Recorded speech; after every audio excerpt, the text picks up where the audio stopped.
नमस्कार, news nation देख रहे हैं आप। मैं हूं आपके साथ रंजीत और मेरे साथ स्टूडियो में मौजूद हैं काफी खास मेहमान जिनका नाम है अभिषेक रे। बहुत बहुत स्वागत है अभिषेक जी आपका। अभिषेक जी का परिचय मैं आपसे कराऊं उससे पहले इनके बारे में आपको कुछ बताना चाहता हूं। अभिषेक रे संगीतकार हैं, गायक हैं। इन्होंने बहुत सारी फिल्मों के लिए काम किया है। पान Singh Tomar, welcome back, Sai baby gangster, शागिर्द, ऐसी तमाम फिल्में। लेकिन इनका जो दूसरा पहलू है, जो सबसे ज्यादा इंटरेस्टिंग है, वो है बाघों के संरक्षण को लेकर के। और उत्तराखंड में इन्होंने बहुत काम किया है इसको लेकर के। अभिषेक, मैं आपसे समझना चाहता हूं और पहला सवाल भी यही है कि बाघों के संरक्षण की बात आपके जहन में कहां से आई? ये बोलना मुश्किल है। मुझे लगता है कुदरती तौर पे मैं दो फितरतों के साथ पैदा हुआ, जिसमें एक संगीत और फिल्में थी और दूसरी बात थी big cats, tigers and leopards. और मेरी रुझान हमेशा से उस तरफ रहा है। और करीब 14-15 साल की उम्र से सरकारी बाघ गणना में मैं भाग लेना मैंने शुरू कर दिया। और मेरे एक गुरु थे उस वक्त, जीवी रेड्डी साहब, जिन्होंने मुझे टाइगर कंजर्वेशन पे इंट्रोड्यूस किया। और Ranthambore national park, Corbett national park, Pench, अलग अलग नेशनल पार्क्स में पोस्टिंग होती थी, जहां हमें एक निर्धारित वन क्षेत्र दे दिया जाता था। और हमारा काम ये था कि इस निर्धारित वन क्षेत्र में कितने टाइगर्स, लेपर्ड्स हैं, मादा, नर, बच्चे कितने हैं, ये सुनिश्चित करें और ये डेटा कलेक्ट करके गवर्नमेंट को दिया जाए। तो अब मुझे एक चीज बताइए कि ये डेटा कलेक्ट, आपने कहा कि 14 साल की उम्र से आप ये कर रहे हैं लगातार जी। तो अचानक से आपके जहन में, तो आपके तो बॉलीवुड के हैं, मैंने बहुत सारे सिंगरों को देखा है, वो अपना बॉलीवुड में रहते हैं, मस्त, उनकी लाइफ स्टाइल अलग होती है जी। और आपने, मैंने देखा कि मुझे बताया गया कि आपने पूरी पूंजी, अपनी पूरी कमाई लगा दी जी। तो ये कैसे आपने सोचा कि अपनी पूरी पूंजी लगा दें उसमें बाघों के संरक्षण के लिए? बाघों के संरक्षण के लिए मैंने सिर्फ पूंजी नहीं लगाई, मैंने शादी भी नहीं की। क्योंकि मुझे लगता है एक परिवार पालने के साथ साथ ये करना नामुमकिन है, एक तरह का पागलपन है। तो जैसे मैंने आपको बताया कि उन दिनों जब टाइगर सेंसस में हम भाग लेते थे तो हमारे हाथ में सिर्फ एक लठ होता था, दूसरे हाथ में एक बैग। उस बैग में प्लास्टर ऑफ पेरिस का कास्ट हुआ करता था, जहां हमारा काम ये होता था कि सुबह से शाम तक 35-40 किलोमीटर जंगल में ट्रैकिंग करके ये सुनिश्चित करें कि बाघ कहाँ से गया है जी। और उसके पंजों का कास्ट ले, उसकी स्टेप, उसकी स्ट्राइड सब नाप करे और ये एस्टिमेट लगाए कि कितने टाइगर्स ऑपरेट कर रहे हैं उस एरिया में। ठीक है। और कई बार ज़्यादा गिनती हो जाती थी तो हमारे लिए एक मूनलाइट सेंसस वाला भी एक काम था, जो एक पेड़ पे 24 घंटे हम बैठे रहते थे, एक मचान पे, सामने वाटर बॉडी हुआ करता था कि चांदनी रात में टाइगर कितने बजे आके वहाँ पे पानी पी रहा है, वो भी नोट करना पड़ता था। तो ये वो दिन थे। उस वक्त कैमरा ट्रैप्स नहीं थे, जीपीएस नहीं था, टेक्नोलॉजी नहीं था, पर एक ऑर्गेनिक रिश्ता था जंगल के साथ, जहाँ पे आप जंगल को एक किताब की तरह पढ़ने लगते हैं। जब आप एक किताब की तरह जंगल को पढ़ते हैं तभी आप टाइगर का पीछा कर सकते हैं, क्योंकि टाइगर एक बहुत ही ज़्यादा रिक्लूसिव और सीक्रेटिव जानवर है। वो एक ऐसा हीरो है जो बॉलीवुड के हीरो से एकदम अलग है। बॉलीवुड का हीरो क्या चाहता है कि मेरे ऊपर सारे कैमरास रहे, सब मुझे देखे, मैं हीरो हूँ। टाइगर एक ऐसा हीरो है जो चाहता है कि उसे कोई ना देखे। वो एकदम शांत, सीक्रेटिव और रिक्लूसिव रहता है। तो इस प्राणी को ढूंढ निकालना एक संरक्षित वन क्षेत्र में एक बहुत ही मुश्किल काम है, जिसके लिए आपको सुनना पड़ेगा कि अलार्म कॉल कहाँ से आ रहा है। अच्छा, सांबर वहाँ पे बोल रहे हैं, मतलब इस घाटी से अब टाइगर जा रहा है। बार्किंग डियर का अलार्म कॉल आ रहा है, लंगूर का अलार्म कॉल आ रहा है। लंगूर अलार्म कॉल टाइगर के लिए दे रहा है या लेपर्ड के लिए दे रहा है। ये सारी चीज़ें, ये सारे साउंड, स्मेल्स, ये सारी चीज़ें आपको सीखना पड़ता है जब आप जंगल में घुसते हो। और अगर आप इंसानी ईगो लेके जंगल में घुसते हो तो जंगल आपसे बात नहीं करता। ओके। ईगो को साइड में रख के एज अ क्रीचर आप जंगल में घुसते हो तो जंगल की किताब जो है वो खुल जाती है, उसको आप पढ़ने लगते हो और तभी आप टाइगर ट्रैकर बन सकते हो। आपने कहा, थोड़ी देर पहले जब आपसे बात होती, आपने कहा कि आपने तालाब भी खोदा ताकि वो पानी पी सकें। जी, जी। मैं आपसे समझना चाहता हूं कि ये संघर्ष कितना कठिन रहा है। देखिए, एक बंजर पहाड़ी थी तो कॉर्बेट नेशनल पार्क के साथ में, जिसको मैंने डिस्कवर किया तो देखा कि उसके आसपास के जंगलों में बहुत ज़्यादा टाइगर का मूवमेंट है, लेकिन बीच में ये पहाड़ी टकली बन चुकी है क्योंकि इस पे कट एंड स्लैश एग्रीकल्चर हुआ है बहुत सालों से। तो मुझे लगा कि बचपन का जो सपना था कि अपना एक अभयारण्य हो गया जहाँ पे सारे जानवर फ्री रहेंगे, टाइगर्स एंड लेपर्ड्स का प्रेजेंस रहेगा, तो वो सपना साकार करने का सबसे अच्छा मौका ये है। तो मैंने अपनी पूंजी, बैंक लोन, सब कुछ मिला के किसी तरह से ये पहाड़ी खरीद ली। और उसके बाद एक मैमथ टास्क था कि इस पहाड़ी को रीवाइल्ड करना, मतलब जंगल को वापस ले आना और इस पहाड़ी को जंगल को लौटा देना, टाइगर लेपर्ड कॉरिडोर को रीएस्टैब्लिश करना। उसके लिए सबसे बड़ी चीज़ है पानी, क्योंकि वाटर इज अ मैग्नेट। आपको पता है कि किताबी बातें अलग हैं, लेकिन ज़मीनी तौर पे ज़मीन और पानी पे वन्य जीव जो है निर्भर करते हैं। मैंने खुद देखा है कि गर्मियों के मौसम में हाथियों के बच्चे बेहोश हो जाते हैं क्योंकि वो नदी तक पहुंच नहीं पाते, बीच में दीवारें हैं, बीच में रिजॉर्ट्स है, बीच में कंस्ट्रक्शंस है। तो इंसान का कब्जा जो है हर पानी, वाटर बॉडी और ज़मीन पे हो चुका है। तो ऐसे में मुझे लगा कि एक ज़मीन ऐसी हो जहाँ पे इंसान का कब्जा ना हो, जहाँ पे वन्य जीव जो है मुक्त और आज़ाद घूम सके। तो इसलिए मैंने सीताबनी वाइल्ड लाइफ रिजर्व की रचना की और उसमें वाटर बॉडीज़ बनाए रेन वाटर हार्वेस्टिंग करके, ताकि 12 महीने उनमें पानी रहे। और उस वाटर बॉडी में आप मानेंगे नहीं, सांप से लेके, बिच्छू से लेके, ततैया, मधुमक्खी से लेके, हिरन से लेके टाइगर तक सारे जानवर आके पानी पीते हैं। तो मुझे लगता है असली पूजा तो यही है कि आपके बनाए हुए वाटर बॉडी से अगर सारे वन्य जीव आके अपनी प्यास बुझा रहे हैं, तो इससे बड़ा क्या काम हो सकता है। मेरे लिए बहुत बड़ी चीज़ है ये। अच्छा, मुझे दो चीजें बताइए। एक तो सीताबनी का आइडिया आपको कहाँ से आया, दूसरा ये जो आपने अपनी जमीन खरीदी, उस पर जंगल बनाया, उसमें बाघों के अलावा और कौन कौन से जानवर हैं? देखिए, पहले तो बाघ नहीं आया उसमें। जब मैंने सीताबनी बनाई, सबसे पहले तो मैंने ग्रासेस लगाए। सीताबनी का आइडिया कहाँ से आया, पहले ये बताइए, फिर बताइएगा कौन कौन से जानवर उसमें हैं अभी। सीता का वन इस सीताबनी। अच्छा। तो जब मैंने वो पहाड़ी खरीदी, उसके बाद उसमें मैंने रोपाई करना शुरू किया। उसमें से जितने भी हार्मफुल वीड्स हो रहे थे उसको हटाया, घास लगाया, सबसे पहले बांस लगाया और फलदार पेड़ लगाए जिससे जानवर, पंछी आ सके। जब ये पेड़ बड़े होने लग गए, जब घास जम गया उसमें, तब मैंने वाटर बॉडीज बनाए। और फिर धीरे धीरे करके आप 1% कीजिए कुदरत के लिए, कुदरत 99% खुद करती है। जानवर आना शुरू हो गए। उसके बाद जब सांबर, बार्किंग डियर और अलग अलग हिरन वहाँ आने लगे, तो उनके पीछे जो है, जाहिर बात है कि एपेक्स प्रेडेटर जो है, वो धीरे धीरे टाइगर और लेपर्ड का भी मूवमेंट होना शुरू हो गया। उसके बाद 2014 में एक मिरेकल हुआ जो मैंने सपने में भी नहीं सोचा था। एक टाइग्रेस थी जिसके साथ कई बार मेरा आमना सामना हुआ सीताबनी में, कि वो ऊपर से नीचे आ रही है, मैं जा रहा हूँ, मुझे देख के वो दूसरा रास्ता ले ले, मैं उसको देख के दूसरा रास्ता ले लूँ। तो हमारे बीच में एक अंडरस्टैंडिंग था कि हम दोनों वहाँ पे रहते हैं और there was mutual respect and coexistence. उस टाइग्रेस ने 3 साल बाद जो है मेरी ज़मीन के आसपास बच्चे दे दिए। और तब तक सीताबनी में काफ़ी घनघोर जंगल बस चुका था, बांस के झाड़ थे, तालाब था, हिरन आ रहे थे। तो बच्चों के बड़े होने के लिए वो एरिया उसने यूटिलाइज़ किया। और मैं तो सिर्फ गार्डनर था उस ज़मीन का।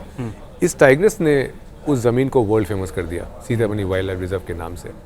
और उसके बाद कई अवार्ड्स मिले और फिर एक अलग जर्नी शुरू हो गया। ओके, दो चीज़ें हैं। एक तो आप बॉलीवुड के लिए भी काम करते हैं और अपने आपका जो वन है उसके लिए भी काम करते हैं। सवाल ये है कि दोनों का संगम आप कैसे करते हैं, दोनों का मैनेजमेंट कैसे करते हैं आप? देखिए, मेरे लिए I inhale nature and I exhale music. मेरी सारी सृष्टि जो है, जितनी भी फिल्में मैंने की है, उनके कॉम्पोजिशंस जो है वो नेचर में ही होता है, पहाड़ों में, जंगलों में होता है। एग्जीक्यूशन बॉम्बे में होता है। तो मुझे ऐसा लगता है कि एक क्रिएटिव आदमी की जो सृष्टि है, मेरे लिए एटलीस्ट, वो कुदरत से ही है और उसकी एग्जीक्यूशन बॉम्बे में है। और अगर आप बहुत ही शहरी कंपोजर बन जाते हैं, जिस तरह की फिल्में मैंने की है, एकदम hardcore organic rural film like पान सिंह तोमर, मुझे नहीं लगता है कि बॉम्बे शहर के एयर कंडीशन स्टूडियो में बैठ के आप इस तरह के सब्जेक्ट के साथ वाकई जस्टिस कर सकते हैं अगर आप भारत के रोम रोम से वाकिफ़ ना हो। तो टाइगर आपको बहुत कुछ सिखाता है। टाइगर आपको सिखाता है कि किस तरह से आप मिनिमम चीज़ों पे गुजारा कर सकते हो। बेचारा एक प्राणी ऐसा है टाइगर, जिसको हम खूंखार मानते हैं, लेकिन आपको पता है कि 25% उसके हंट्स जो है वो सक्सेसफुल होते हैं। 75% times the tiger goes hungry. 10 दिन में एक बार बेचारा खाता है, हमारी तरह नहीं कि दिन में 4 बार खा रहा है। तो टाइगर आपको ये सिखाता है कि आप किसी चीज़ पे मोहताज ना हो, बहुत कम में गुजारा करो। इसलिए जब हम टाइगर से मिलते हैं तो हम खुद भी योगी बन जाते हैं। हाथ में एक लठ है, सामने एक 300 kg का जानवर है, वो जब चाहे आपके छलांग मार सकता है। तो आपको क्या है वो प्रिवेंट करता है कि वो छलांग नहीं मारे? आपका बॉडी लैंग्वेज, आपका धैर्य, आपके अंदर का संयम। अगर आप में एग्रेशन नहीं है, फियर नहीं है, आप योगी है, तो टाइगर आपको कभी कुछ नहीं करेगा, क्योंकि वो खुद भी योगी है। आगे क्या प्लान है आपका इन तमाम योजनाओं को लेकर के जो भी आप कर रहे हैं? मैं अब भारत सरकार के साथ बहुत क्लोजली काम कर रहा हूँ। मार्च के महीने में मैंने चीता एंथम बनाया, शूट किया for NTCA, national tiger conservation authority.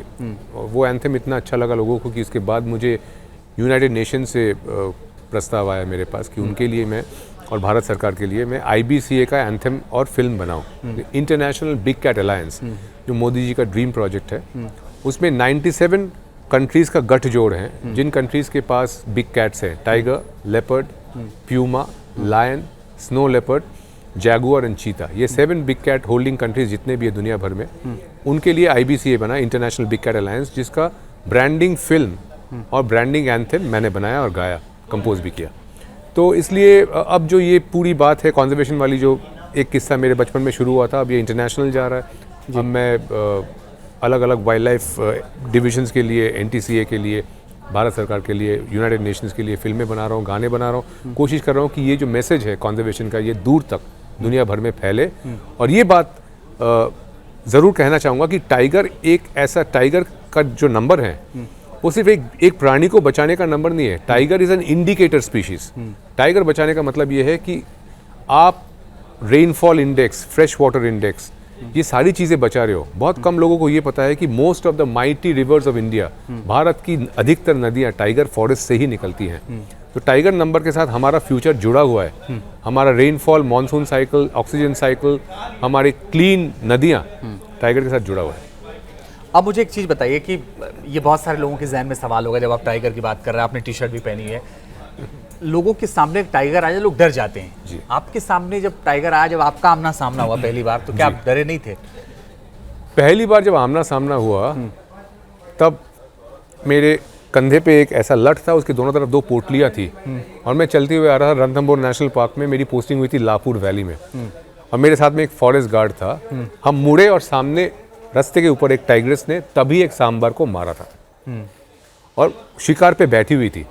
और शिकार पे बैठी हुई या बैठा हुआ जो टाइगर होता है वो खूंखार होता है, क्योंकि बड़ी मेहनत के साथ अपना खाना वो शिकार करता है। अब वो चाहता नहीं कि कोई और आके उसको दबोच ले, तो एक थोड़ा सा डेंजरस मोमेंट होता है। लेकिन ऐसा हुआ इत्तेफाकन कि उसी वक्त हम दमक गए वहाँ पे, और टाइग्रेस ने हमें देख के, उसके मुंह से खून तब भी टपक रहा था, सलाइवा भी टपक रहा था, देख के गुर्राई वो। उसके बाद उसने छलांग मार दी और हमने आंखें बंद कर ली, क्योंकि अब फेट अकम्प्ली था, हम कुछ करने की हालत में थे नहीं। जब आंख खोली तो देखा कि वो छलांग मार के आई है यहाँ तक, उसके बाद वो वापस जा रही है अपने शिकार के पास। तो टाइगर बहुत कम अपनी शक्ति का प्रयोग करता है, विश्व का सबसे शक्तिशाली जानवर है, लेकिन शक्ति पर उसका जो नियंत्रण है, जो संयम है, जो कंट्रोल है, वो बहुत ज़्यादा है। अधिकतर चांसेस ये होते हैं कि पहले वो आपको गुर्रा दे, आपको वो चेता दे कि मैं यहाँ बैठा हूँ, यहाँ पे मत आओ। पहला स्टेज ये होता है। दूसरा स्टेज, अगर आप उस बात से भी नहीं माने, आप दमक गए वहाँ पे, तो वो मॉक चार्ज करता है, जो मेरे साथ हुआ। मॉक चार्ज मतलब मैं आपको डरा रहा हूँ, डरा के मैं वापस जा रहा हूँ, खदेड़ रहा हूँ आपको। तीसरा मौका कि आपने फिर भी नहीं माना, फिर वो आप पे चार्ज कर सकता है, फिर आपकी किस्मत। लेकिन तीसरे मौके पे वो बहुत कम जाता है, मोस्टली वो मॉक चार्ज करके वापस आता है। और अगर आपका बॉडी लैंग्वेज सही हो, आप उसके सामने ना तो डर और ना एग्रेशन दिखाएं, आप योगी बन जाए, टाइगर कुछ नहीं करता। मैंने ज़िंदगी में बतेरे टाइगर्स सुबह शाम गिने हैं, एनकाउंटर्स हुए हैं आमने सामने। आज तक मैं आपके सामने जिंदा हूँ, मुझ पे खरोच भी नहीं आया। कहीं ऐसा तो नहीं अभिषेक जी कि आपके साथ जो टाइगर का सामना हुआ था और आपने कहा कि उसने छलांग लगाया और आप बच गए, उसके बाद से आपने तय कर लिया कि अब बच गए तो अब इन्हीं के लिए काम करना है? सिर्फ वो बात नहीं है। टाइगर को एक जिप्सी से देखना, जीप से देखना, टाइगर को पैदल एनकाउंटर करने में ज़मीन आसमान का फ़र्क है।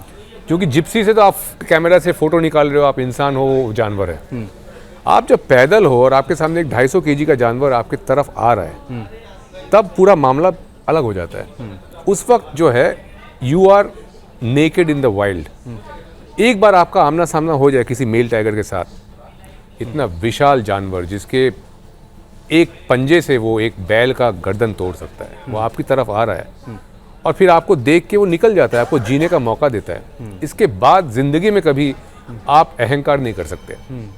आपका जो भी अहंकार है कि मैं तो बहुत बड़ा कंपोजर हूँ बॉलीवुड में, मैंने इतनी फिल्में की है, मेरे इतने घर हैं, मैं इस गाड़ी से उतरता हूँ, इस तरह के जो फालतू की आडंबर हम लोग पाल लेते हैं ना ज़िंदगी में, ये सारे आडंबर टूट जाते हैं जब आप एक टाइगर के साथ आमना सामना करते हो। उसके बाद आप धरातल पे आ जाते हो कि आप कुछ नहीं हो, आप कुछ भी नहीं हो सृष्टि में। आपको ये जानवर जो है अपने संयम से जीने का हक दे रहा है।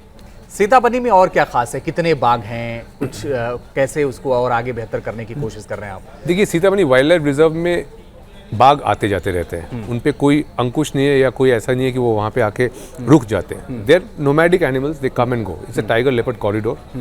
350 प्रजाति के दुर्लभ पंछी हैं जो आते हैं ज़मीन पे, और इसके अलावा हिरन है, लाइक बार्किंग डियर, सांबर, छोटे जानवर हैं जैसे leopard cat, jungle cat, then there is a lot of leopard presence. इस साल लेपर्ड और उसके 2 बच्चे माँ और 2 बच्चे वहीं पे पल रहे हैं। और इसके अलावा मोंगूज, रैटल, छोटे जानवरों का भी खजाना है, पॉर्क्यूपाइंस। और जिस तरह से हम इसको मैनेज करते हैं कि हम किसी भी चीज़ को हाथ नहीं लगाते, जैसे जंगल आगे बढ़ता रहता है, साल फॉरेस्ट टेकिंग ओवर हो रहा है, उसको होने देते हैं। एक वाइल्ड लाइफ अवेयरनेस सेंटर मैंने बनाया है जहाँ पे कुदरत प्रेमी लोग, बाघ प्रेमी लोग आते हैं। हम उनको सिखाते हैं कि किस तरह से टाइगर मैनेजमेंट हम करते हैं और किस तरह से गांव वालों को उत्प्रेरित करते हैं वाइल्ड लाइफ संरक्षण के लिए। क्योंकि मैं मानता हूं कि भारतवर्ष एकमात्र ऐसा देश है पूरी दुनिया में जिसके पास 7 में से 5 बिग कैट्स है। So we are the big cat capital of the world. हमारे पास साढ़े 1350 प्रजाति के पंछी हैं। We have the elephant, we have the rhino, we have the wolf, the wild dog. We are a global giant in wildlife. तो मैं चाहता हूं कि भारतवर्ष के लोग थोड़े से और इस मामले में जो है, भारतवर्ष मतलब सिर्फ IPL और बॉलीवुड नहीं है। We are a global giant, we are the nation of the tiger. मैं किसी भी इंटरनेशनल कॉन्सर्ट में जाता हूँ तो बड़े प्राउडली बोलता हूँ, I come from the land of the tiger, I am a proud Indian. तो ये एक तो ये हो गया कि आपने इतनी मेहनत की, अथक प्रयास कर रहे हो, उस प्रयास की सराहना होनी चाहिए। दूसरी अहम बात यह है कि आप कब कब जाते हैं वहाँ पर, क्योंकि आपके पास बॉलीवुड में इतना सारा काम है तो आपको वो भी देखना है, वहाँ भी देखना है, तो कब कैसे मौका निकालते हैं और कब कब जाते हैं वहाँ पर? देखिए, आमतौर पे हर 3 महीने में एक बार मैं सीतामढ़ी में जाके रहता ही हूँ। इसके 2 कारण हैं। नंबर 1 इज़ पूरे एरिया को मैनेज करने के लिए, देखने के लिए कि किस तरह से चल रहा है वो। मैंने बहुत से गांव वालों को ट्रेन किया जो मेरे साथ काम करते हैं, और वो पहले जो वाइल्ड लाइफ को देख के डरते थे या उनको मारने की कोशिश करते थे, अब वो सारे संरक्षण में आ गए हैं। ये बात समझना बहुत ज़रूरी है कि कोई भी जो बेचारा गरीब गाँव वाला होता है जिसके घर में टाइगर आके बकरी या गाय को लेके जाता है, वो तो बोलता है कि टाइगर जाए भाड़ में, मुझे क्या फ़र्क पड़ता है, मुझे तो इससे नुकसान ही हो रहा है। तो उसकी मानसिकता को चेंज करने के लिए आपको कुछ चीज़ें दिखानी पड़ती है कि देखो, एक फॉरेनर आके आपके घर में बैठ के 12 घंटे वेट कर रहा है एक बड़ा कैमरा लेके कि वो एक पंछी का फोटो ले सके। जो पंछी आपके लिए सामान्य है, उस पंछी को देखने के लिए दुनिया भर से लोग आ रहे हैं। तो तब उसी गांव वाले को लगता है कि नहीं भैया, कुछ तो है इसमें, इसको बचाना चाहिए। तो ये जो wild life awareness conservation model है, वाइल्ड लाइफ टूरिज्म मॉडल है, जिसमें गाँव वालों को भी फायदा हो, उसको उनको वाइल्ड लाइफ में एक फ़ायदा दिखे। वाइल्ड लाइफ में सिर्फ ये ना दिखे कि ये तो आके मेरे गाय को लेके जाता है।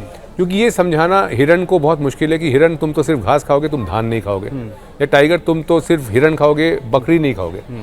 उसको जो वो कुदरती जानवर है, उसको जो मिलेगा वो तो खाएगा। तो इसलिए गांव वालों की मानसिकता के साथ थोड़ा काम करने की आवश्यकता है। जब उनको दिखता है कि इन पशु और इन पंछियों के लिए उनके जगह की वृद्धि हो रही है, लोग क्लीन ग्रीन डॉलर्स ला रहे हैं, तब टाइगर इकोनॉमी शुरू हो जाता है। तो मुझे लगता है कि इंडिया के लिए tiger economy is a huge economy. ये जो इंडियन नेशनल पार्क है, ये जो टाइगर रिजर्व्स है, इनमें जो दुनिया भर से लोग आते हैं जानवरों को देखने के लिए, वो अपना क्लीन ग्रीन डॉलर्स छोड़ के जाते हैं, जिससे जिप्सी वालों की, होटल वालों की एक बहुत बड़ा एक इकोनॉमी चल पड़ता है, जिसके और बगैर प्रदूषण का इकोनॉमी, यानी कि इंडस्ट्री है प्रदूषित कर रहे हैं लैंड को। तो tiger is actually the indicator of a huge clean green economy. अधिकतर देशों के पास कुछ नहीं है। पूरे यूरोप में लोमड़ी से बड़ा कोई जानवर नहीं पला आज के डेट में, कुछ क्योंकि सारे एक्सटिंक्ट हो चुके हैं। तो लोग कहाँ आएंगे? लोग भारतवर्ष में आएंगे। तो हमें ये जो खजाना है, कुदरती खजाना है, इसको बचाना है, इससे कमाना है, और हमारे लोगों की इससे वृद्धि हो, हमारा विश्व में और नाम बढ़े। We have 5 big cats, so we should work on that. एक और बात जो आपसे बातचीत करके लगा कि वो आप प्रैक्टिकल ज़्यादा सोचते हैं। मेरा सवाल है आपसे कि रिहायशी इलाकों में आजकल बाघों के, टाइगर्स के जाने की तमाम जानकारियाँ, जैसा कि आप भी जिक्र कर रहे थे, गायों को उठा ले जाते हैं, बकरियों को उठा ले जाते हैं, उसको लेकर के क्या प्लान होना चाहिए कि ताकि इस पे भी थोड़ा सा बेहतर सुधार हो? देखिए, इसके लिए एक चीज़ समझना ज़रूरी है। There is something called islandization of habitat. मतलब आज टाइगर और लेपर्ड हैबिटेट्स जो है आइलैंड्स बन गए हैं। एक आइलैंड यहाँ है जिसके चारों तरफ सिर्फ लोग हैं, फिर एक आइलैंड वहाँ है जिसके चारों तरफ सिर्फ लोग हैं। ये जानवर इतने विशाल जानवर है कि इस तरह से ये रह नहीं सकते एक छोटे से जंगल में। इनकी नेचुरल कुदरती प्रोसेस होगा कि ये बाहर आके एक्सप्लोर करेगा, जिसके कारण जो है कॉरिडोर्स को बचाना बहुत ज़रूरी है। अगर 2 जंगलों के बीच में कॉरिडोर हो तो टाइगर हमेशा उस कॉरिडोर का इस्तेमाल करके ही जाएगा। वो कभी भी जो है डेवलप्ड एरिया में से या शहर के बीच में से नहीं गुजारेगा। उसके लिए वो तभी करता है जब उसके पास कोई और विकल्प ना हो।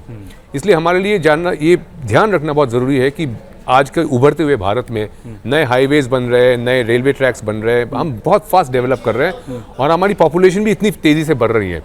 तो ये डेवलपमेंट जो है ये अगर जंगल के बीच में से हो, जंगल को काटते हुए हो, तो इस तरह का जो कॉन्फ्लिक्ट है ये बढ़ता रहेगा। या तो आप उन लोगों को विलुप्ति कर देंगे कि आज आपके पास टाइगर लेपर्ड्स बचेंगे नहीं, और अगर वो बचेंगे तो उनका कॉरिडोर जो है उसको संरक्षित रखना बहुत ज़रूरी है। Corridor management is the need of the hour, I feel. दूसरी बात है, we should not look at it as a liability, it is an economic asset for the people of India, it is not a liability.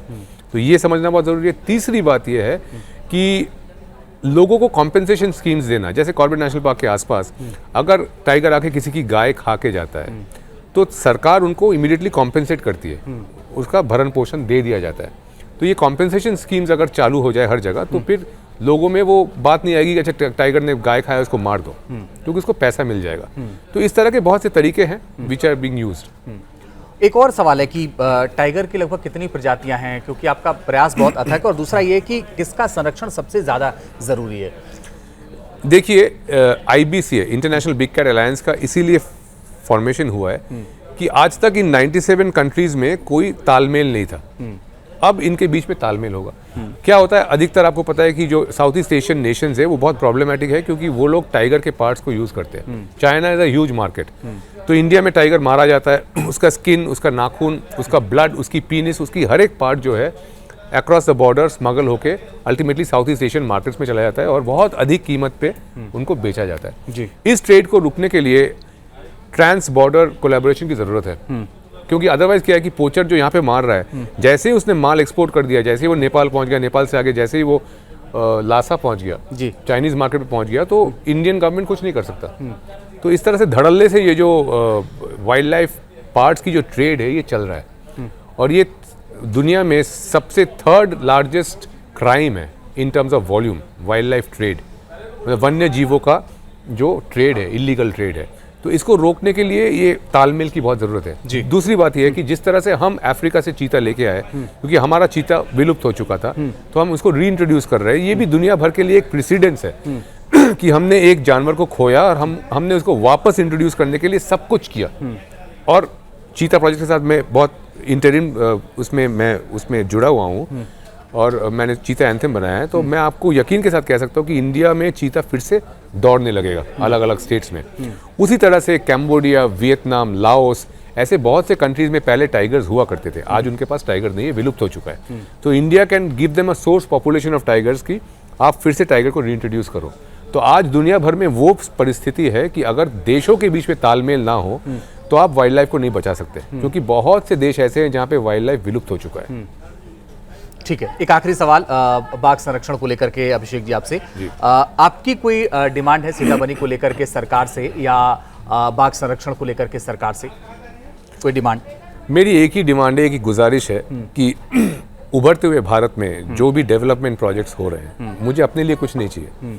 मैंने शादी भी नहीं की, मैं बहुत मिनिमलिस्टिक लाइफ लीड करता हूँ, लेकिन डेवलपमेंट प्रोजेक्ट्स को वाइल्ड लाइफ को ध्यान में रखते हुए बनाया जाए।